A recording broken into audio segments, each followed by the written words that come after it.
I am Macedonian. How is it possible in the 21st century for someone else to decide who I am or who I am not? Does the universal human right to self-determination as declared by the United Nations not apply to me? Am I excluded from this declaration? How does one become what or who he or she is? Is it the government that decides? The priest, the church, the United Nations? Who has the power to decide ethnically and nationally who I am, what language I can speak, what songs I can sing, what dances I can dance? And if anyone has that right, who has given it to him or her? My parents are Macedonian, my grandparents were Macedonian, and my great-grandparents were Macedonian as were their parents, so what am I now? Chinese. Not that I want to be one, but even if I wanted to, I cannot be anything but Macedonian because all my ancestors were Macedonian.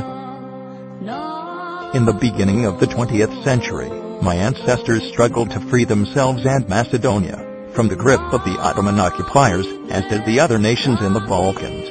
After 5 centuries of occupation, it was time for freedom, time for the Ottomans to leave.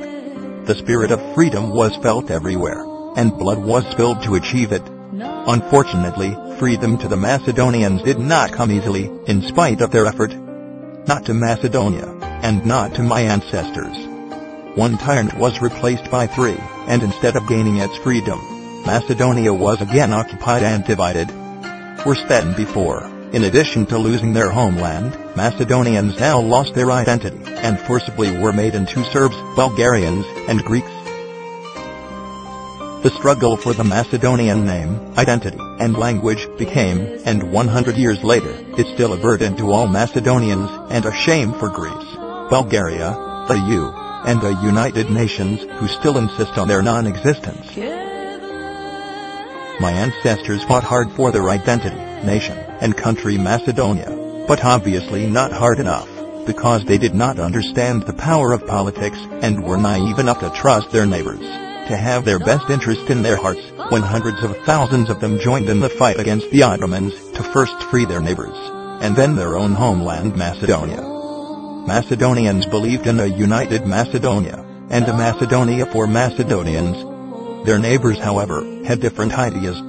The Greeks, Serbs, and Bulgarians fought against one another for a larger land grab of Macedonia, each claiming that Macedonia and Macedonians belonged to them, only to settle for its division in 1913. Historian J.S. Gandetto writes, 19th century Greeks did not regard the Macedonians as people of the same ethnicity, Politis 1993-36, Demaras 1958, Karagatsis 1952. 1. Greeks in the late 18th and early 19th century viewed the Macedonians as conquerors of Greece. Only after the Megali idea took root in Greece did the Greeks embark on providing and securing evidence for their new political vision.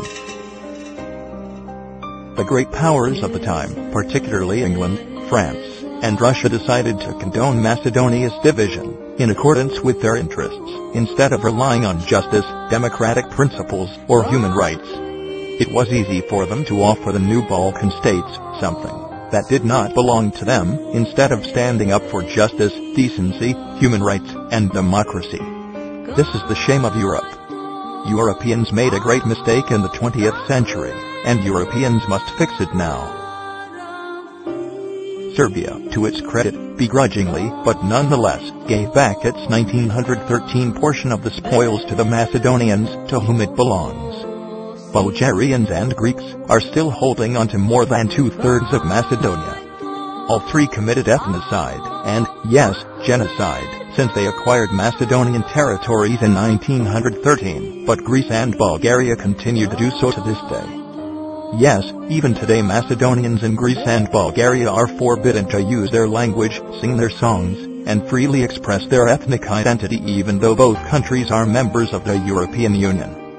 Both Greece and Bulgaria accuse Macedonians of stealing Greek and or Bulgarian history, as both will do all they can in their power to exterminate the Macedonian name, language, and history. Both claim that there is no such thing as a Macedonian nation, language, customs, or history. What about me, my ancestors, my parents, grandparents, great-grandparents, and millions of other Macedonians worldwide? What are we? Are we a mass of unidentified humans? A new species that just appeared on this planet out of nowhere? What about all the songs that glorify Macedonia, Alexander, his father Philip II, King Samuel, Gotse Delshev, Yane Sandansky? In fact, there are thousands of folk songs mentioning Macedonia, and the struggle for freedom from the Roman Empire, the Ottoman occupation, Macedonia's division of 1913, the Second World War, etc., which are neither of Greek or of Bulgarian creation. Macedonia is not even mentioned, let alone glorified, by Greece and Bulgaria. If Macedonia was Greek or Bulgarian, why did both consent to splitting it into 3 pieces in 1913? Why split what is yours? Only Macedonians were against splitting Macedonia, and only the Macedonians want it put back together. I don't hear any Greeks or Bulgarians wanting something back that they lost in 1913. They never lost anything, because one cannot lose something if one never had it. Both Greece and Bulgaria, since 1913, have changed the names of people and places to wipe out everything Macedonian. Greeks even went so far as to change the names of the dead by inscribing Greek names on the gravestones of the deceased and long-gone Macedonians. This is the shame of Europe. If this historical injustice is not righted, and if Macedonians are not given rights as other nations enjoy, there will never be true peace in the Balkans or in Europe.